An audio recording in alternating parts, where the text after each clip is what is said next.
പിതാവിന്റെയും പുത്രന്റെയും പരിശുദ്ധാത്മാവിന്റെയും നാമത്തിൽ ആമേൻ. ത്രിയേക ദൈവമേ, അങ്ങ് ഞങ്ങൾക്ക് നൽകിയ കുടുംബത്തെ ഓർത്തും കുടുംബജീവിതത്തെ ഓർത്ത് നന്ദി പറഞ്ഞ് പ്രാർത്ഥിക്കുമ്പോൾ അങ്ങയുടെ തിരുമനസ്സറിഞ്ഞ് കുടുംബത്തെ ഉറപ്പിക്കാൻ വേണ്ട വലിയ പരിശുദ്ധാത്മ അഭിഷേകം എല്ലാ മക്കൾക്ക് നൽകി അനുഗ്രഹിക്കണമേ എന്ന് പ്രാർത്ഥിക്കുന്നു. കർത്താവേ, ഞങ്ങളുടെ എല്ലാ കുടുംബങ്ങളെയും അങ്ങേ തിരുസന്നിധിയിലേക്ക് സമർപ്പിച്ചുകൊണ്ട് ഞങ്ങൾ പ്രാർത്ഥിക്കുമ്പോൾ ഉന്നതമായ അഭിഷേകത്താലും കൃപാവര സമൃദ്ധിയാലും ഞങ്ങളുടെ എല്ലാ കുടുംബങ്ങളെയും നിറച്ച് അനുഗ്രഹിക്കണമേ എന്ന് പ്രാർത്ഥിച്ചുകൊണ്ട് വിശുദ്ധ യോസേപ്പ് പിതാവിന്റെയും പരിശുദ്ധ അമ്മയുടെയും ഉണ്ണീശോയുടെയും നിറസാന്നിധ്യത്തിൽ ഞങ്ങളുടെ കുടുംബങ്ങളെ നിറച്ച് ആ കൃപാവര സമൃദ്ധിയിൽ ഞങ്ങളുടെ കുടുംബങ്ങളെയും കൃപയുടെ ഭവനങ്ങളാക്കി മാറ്റണമേ എന്ന് പ്രാർത്ഥിച്ചുകൊണ്ട് ദൈവകൃപ നിറഞ്ഞ മറിയമേ സ്വസ്തി. കർത്താവ് അങ്ങയോട് കൂടെ സ്ത്രീകളിൽ അങ്ങ് അനുഗ്രഹിക്കപ്പെട്ടവളാകുന്നു. അങ്ങയുടെ ഉദരത്തിൻ ഫലമായ ഈശോ അനുഗ്രഹിക്കപ്പെട്ടവനാകുന്നു. പരിശുദ്ധ മറിയമേ, തമ്പുരാന്റെ അമ്മേ, പാപികളായി ഞങ്ങൾക്ക് വേണ്ടി ഇപ്പോഴും ഞങ്ങളുടെ മരണസമയത്തും തമ്പുരാനോട് അപേക്ഷിക്കണമേ.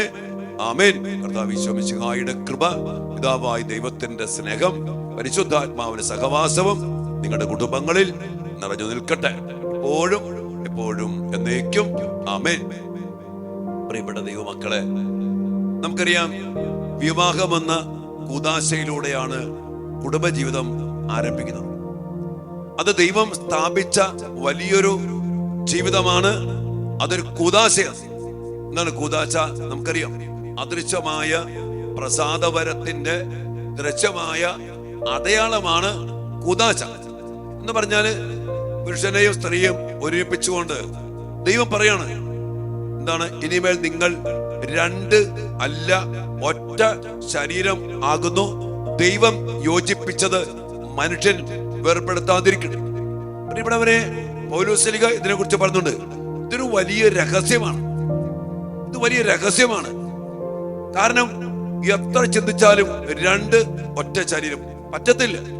അത് ആകണമെങ്കിൽ രണ്ട് ആള്, രണ്ട് എണ്ണം ഒറ്റ ആയിട്ട് ജീവിക്കണമെങ്കിലും അത് ചിന്തിച്ചാൽ മനസ്സിലാവത്തില്ല.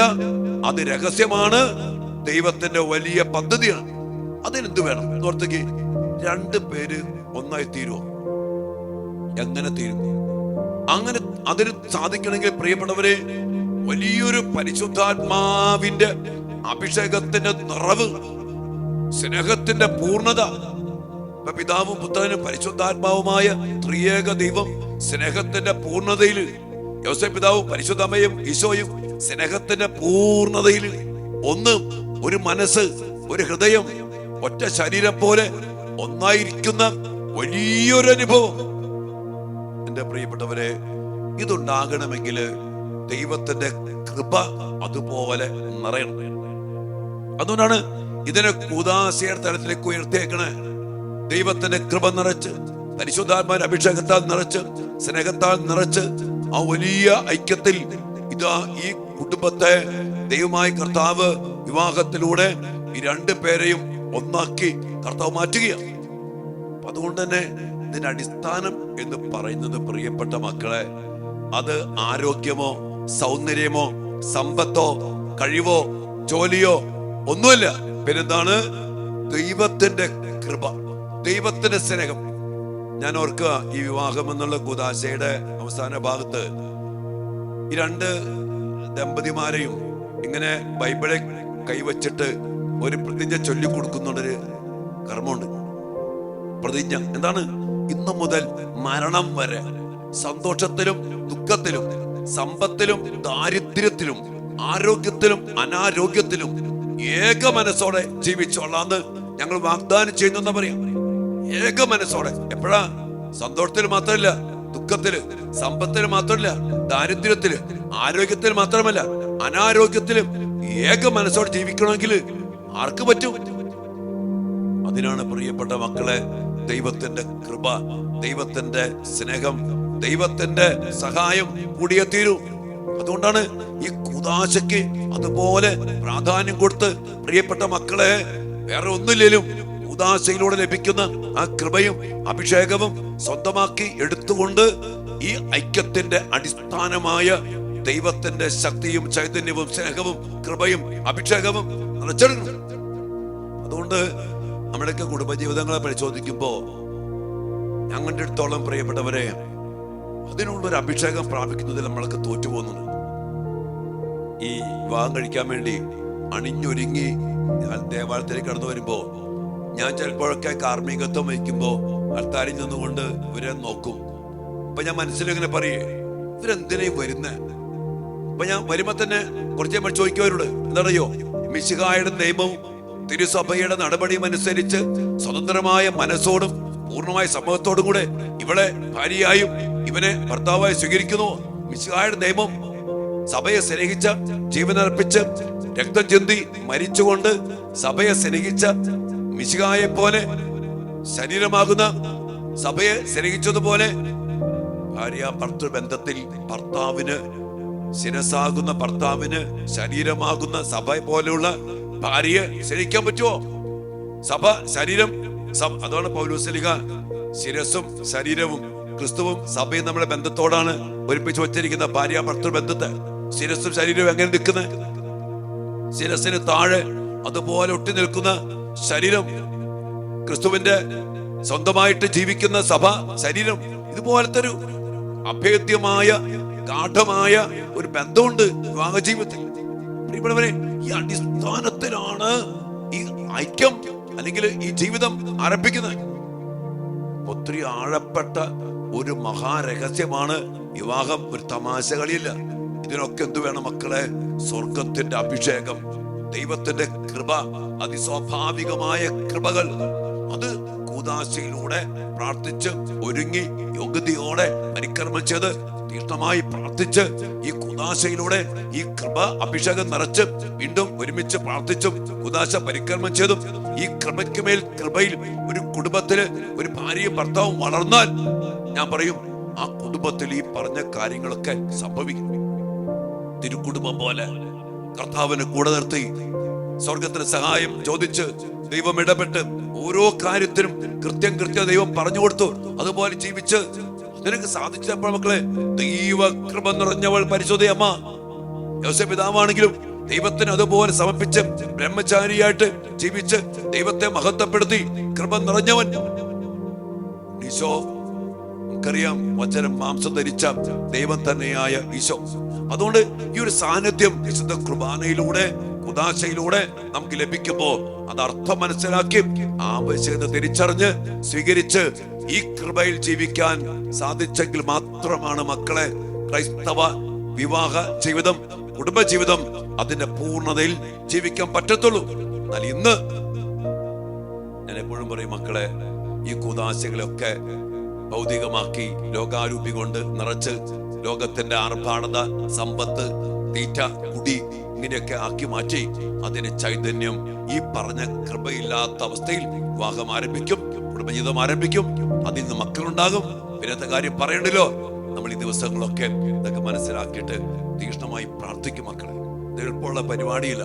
ഇത് ഇങ്ങനെ ജീവിക്കാൻ പിശാച് ഇഷ്ടപ്പെടില്ല. അതുകൊണ്ട് ഞാൻ പറയും, നമ്മുടെ കൂദാശകളൊക്കെ പിശാച് ആഘോഷമാക്കി മാറ്റി ഇതിന്റെ അടിസ്ഥാനപരമായ കൃപ സ്വീകരിക്കാതിരിക്കാൻ, ഈ ചൈതന്യവും ശക്തിയും സ്വർഗത്തിന്റെ അതിസ്വാഭാവികമായ കൃപകളും സ്വീകരിക്കാതിരിക്കാൻ പിശാച് മാമോദീസ മുതലുള്ള എല്ലാ കൂദാശകളെയും ആഘോഷമാക്കി ഭൗതികമാക്കി കൃപ നഷ്ടപ്പെടുത്തി കളഞ്ഞു.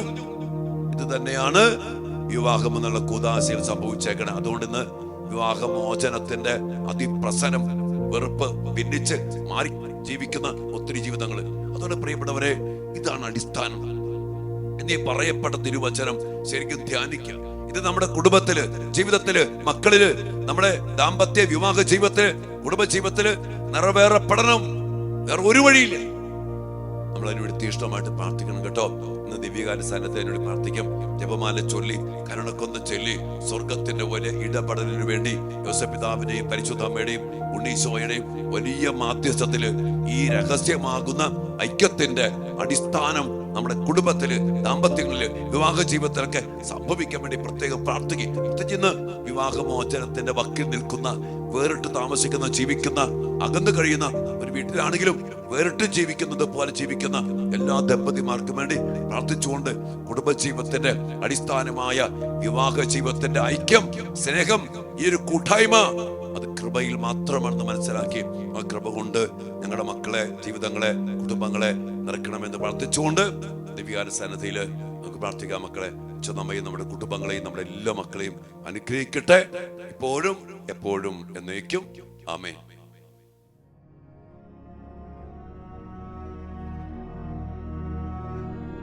ഇരുന്നോനും ആയിരിക്കുന്നോനും വരുവാനിരിപ്പോനും സർവശക്തനും നിത്യനുമായ ദിവ്യ കുഞ്ഞാടേ, നീ മാത്രം പരിശുദ്ധൻ പരിശുദ്ധൻ.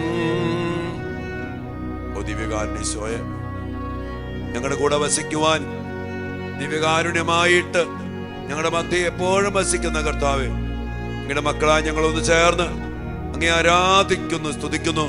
അങ്ങേക്ക് ഞങ്ങൾ നന്ദി പറയുന്നു.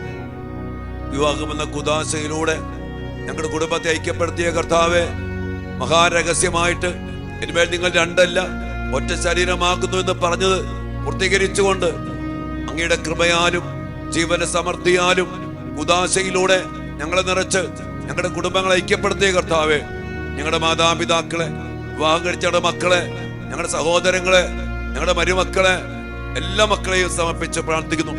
ഈശോയെ, ആ സ്നേഹത്തിന്റെ ഐക്യത്തിൽ ഒരുമിപ്പിക്കുവാൻ വിവാഹത്തിന്റെ ആ അടിസ്ഥാനമായ കൃപയാൽ നിറച്ച് ഇനിമേൽ രണ്ടല്ല ഒറ്റ ശരീരമെന്ന് അങ്ങ് പറഞ്ഞ ആ വലിയ രഹസ്യം, ആ മഹാത്ഭുതം ഞങ്ങളുടെ കുടുംബങ്ങളിൽ സംഭവിക്കുവാൻ വേണ്ടി ഈശോയെ, ഇപ്പോൾ ദിവ്യകാരുണ്യത്തിൽ നിന്ന് അങ്ങയുടെ സ്നേഹത്തിന്റെ ശക്തി, അങ്ങ് സഭയെ സ്നേഹിച്ച പോലെ രക്തം ചിന്തി ജീവനർപ്പിച്ച് അതിദാരുണമായ പീഡാസഹനങ്ങൾ ഏറ്റെടുത്തുകൊണ്ട് സഭയെ രക്ഷിക്കാൻ വേണ്ടി ജീവനർപ്പിച്ച പോലെ കർത്താവേ, ആ വലിയ സ്നേഹം ഞങ്ങളുടെ കുടുംബ ബന്ധങ്ങളില്, ദാമ്പത്യ ജീവിതത്തില്, വിവാഹ ജീവിതത്തില് നിറയപ്പെടട്ടെ എന്ന് പ്രാർത്ഥിക്കുന്നു. സഭ അങ്ങയോട് ചേർന്ന് നിൽക്കുന്ന പോലെ, ശരീരം ശിരസോട് ചേർന്ന് നിൽക്കുന്ന പോലെ ഞങ്ങളുടെ മക്കള് അങ്ങോട്ടും ഇങ്ങോട്ടും സ്നേഹത്തിലും ഐക്യത്തിലും ജീവിക്കട്ടെ.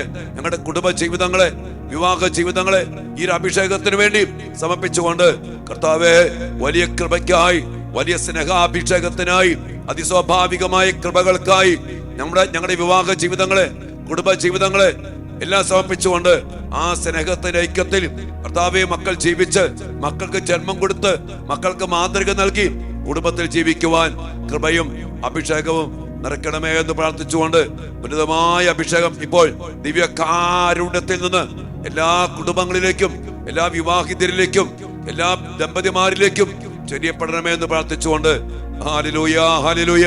ഈശോയെ നന്ദി, ഈശോയെ സ്തുതി, ഈശോയെ ആരാധന. അഭിഷേകം നിറയട്ടെ, കൃപ നിറയട്ടെ, സ്നേഹം നിറയട്ടെ. കർത്താവേ, വിവാഹമോചനത്തിന് വക്കി നിൽക്കുന്ന മക്കളിലേക്ക് സ്നേഹത്തിന്റെ ശക്തി നിറയട്ടെ, ക്ഷമയുടെ ശക്തി നിറയട്ടെ. സ്വന്തം ഇഷ്ടത്തിന് വേണ്ടിയല്ല, അങ്ങയുടെ സ്നേഹത്തിന് വേണ്ടി മുറിയപ്പെടാനും ക്ഷമിക്കാനും സഹിക്കാനും കൃപ നൽകണമേ. Hallelujah, hallelujah. വിശുദ്ധ ഗ്രന്ഥത്തിൽ തൊട്ടെടുത്ത തീരുമാനങ്ങള് ഇന്നു മുതൽ മരണം വരെ കർത്താവേ, ആ പ്രതിജ്ഞ അതിന്റെ അഭിഷേകത്തിൽ നിറച്ചുകൊണ്ട് പൂർത്തീകരിക്കാൻ ഞങ്ങളുടെ പ്രിയപ്പെട്ടവർക്ക് കൃപ നൽകണമേ. ഞങ്ങൾക്ക് അഭിഷേകം നൽകണമേ, ഞങ്ങളുടെ മക്കൾക്ക് അഭിഷേകം നൽകണമേ. ഈശോയെ നന്ദി, ഈശോയെ ആരാധന, ഈശോയെ മഹത്വം. Hallelujah, hallelujah, hallelujah.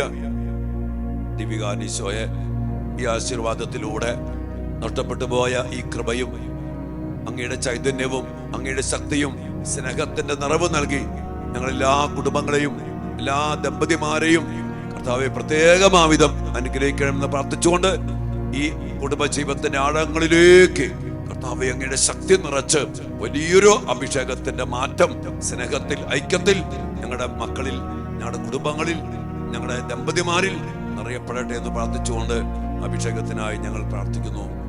സകലേശാ ദിവ്യ കടാക്ഷം തൂകണമേ വത്സല സുതരിൽ, നിർമ്മലരായി ജീവിച്ചിടുവാൻ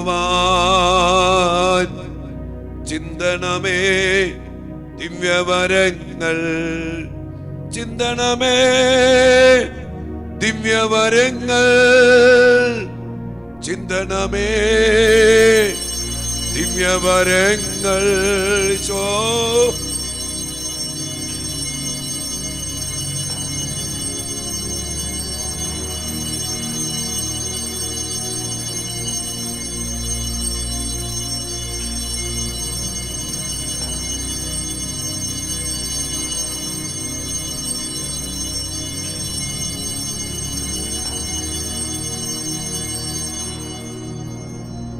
പരിശുദ്ധ പരമ ദിവ്യകാരുണ്യത്തിന് നേരവും ആരാധനയും സ്തുതിയും പുകഴ്ചയും ഉണ്ടായിരിക്കട്ടെ. ദിവ്യകാരുണ്യീശോയെ, അങ്ങ് സഭയെ സ്നേഹിച്ച ആ സ്നേഹത്തിന്റെ നിറവ് കൊണ്ട് ഞങ്ങളെല്ലാ ദമ്പതിമാരെയും കുടുംബങ്ങളെ നിറച്ചുകൊണ്ട് ആ സ്നേഹത്തിൽ നഷ്ടപ്പെട്ടു പോയ ബന്ധങ്ങളെ വീണ്ടും പുനഃസ്ഥാപിച്ചുകൊണ്ട് പുതിയ അഭിഷേകത്തിൽ എല്ലാ കുടുംബങ്ങളെയും നിറയ്ക്കണമേ എന്ന് ഞങ്ങൾ പ്രാർത്ഥിക്കുന്നു.